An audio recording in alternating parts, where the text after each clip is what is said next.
Hi praise lord, ఎలా ఉన్నారు? బైబిల్లో ఆదికాండం 7వ అధ్యాయం చదివితే అక్కడ మనందరికీ మంచి సుపరిచితమైన ఒక వ్యక్తి కనబడతారు. ఆ వ్యక్తి పేరు నోవాహు. నోవాహు యెహోవా దృష్టికి నీతిమంతుడిగా ఈ తరం వారిలో నిన్ను చూశానని బైబిల్ చెప్తుంది.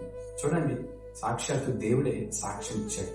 అందుకే నోవాహుతో పాటు తన కుమారుని, కోడల్ని, అందరినీ, తన కుటుంబాన్ని ఓడలోకి ప్రవేశించడానికి దేవుడు అనుమతించాడు. అవునండి, రక్షణ అనేది దేవుని యొక్క స్వాధీనం. అందుకే యెహోవా స్వాధీనంలో ఉన్నది అంటారు.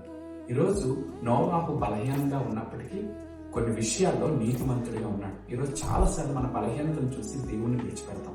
నోవాహు సువార్త చేశాడు, ప్రజలందరికీ ప్రకటించాడు, ఎవ్వరూ రక్షణ పొందలేదు. అయినప్పటికీ కూడా దేవుని మాట విన్నాడు, విధేయత చూపించాడు, నీతిమంతుడిగా తీర్చుకున్నాడు.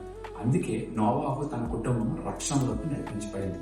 ఈరోజు దేవుడు ఆదాముకి ఎలాంటి వాగ్దానం ఇచ్చాడో అదే వాగ్దానాన్ని నోవాహు స్వతంత్రించుకున్నాడు. మీరు మీ పిల్లలు ఫలించి అభివృద్ధి పొందండి అని మాటని పొందుకున్నాడు. ఈరోజు మనం కూడా నోవాహు లాగా నీతిమంతుడిగా దేవుని దృష్టిలో సాక్ష్యం పొందేవారిగా ఉండడానికి ప్రయత్నిద్దాం. May God bless you. Thank you.